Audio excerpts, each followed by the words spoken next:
Hello guys, இன்றைக்கி morning பிரேக்ஃபாஸ்ட்டே வந்து என்னுடைய ஹஸ்பண்ட் வந்து ஒரு அசத்தலான குழம்பு பண்ணியிருக்காரு. இந்த இட்லி பாருங்கள், இதில் கொஞ்சம் குழம்பு ஊற்றிட்டேன். ஸோ உங்களுக்கு தெரியுதான்னு தெரியல, கருப்பு இட்லியாக இருக்குது பாருங்கள்.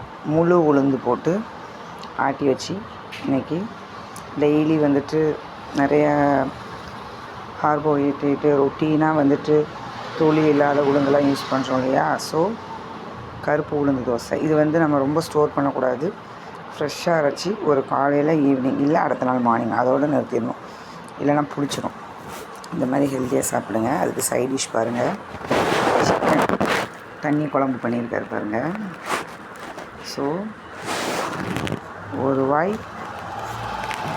கருப்பு உளுந்து இட்லி சிக்கன் குழம்பு வச்சு சாப்பிடணும்.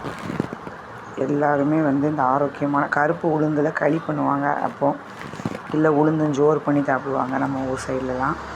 பட் இப்போ அதெல்லாம் யங்ஸ்டர்ஸுக்கு தெரியவும் தெரியாது, செஞ்சு கொடுத்தா அந்த டேஸ்ட்டு பிடிக்கவும் பிடிக்காது.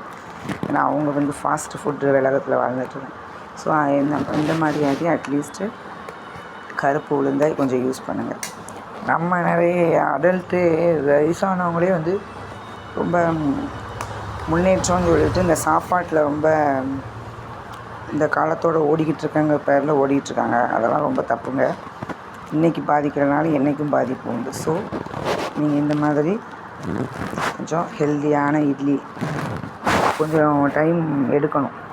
இது வந்து பெரிய மிக்ஸி ஜார்லேயே நம்ம அரைச்சிக்கலாம். பெரிய இப்போ கிரைண்டரில் போட்டு ஆட்டணும்னா கம்மி, இது அதை கழுவணும் வைக்கணும் தலைவலி தான். ஸோ பெரிய மிக்ஸி ஜாரில் போட்டு 2-3 இது பண்ணிக்கிட்டிங்கன்னா ஒன் டே நல்லாயிருக்கும். இது மாதிரி சாப்பிடுங்க, ஹெல்த்தியாக சாப்பிடுங்க, சந்தோஷமாக வாழ்க்கையை என்ஜாய் பண்ணுங்கள். Have a great breakfast.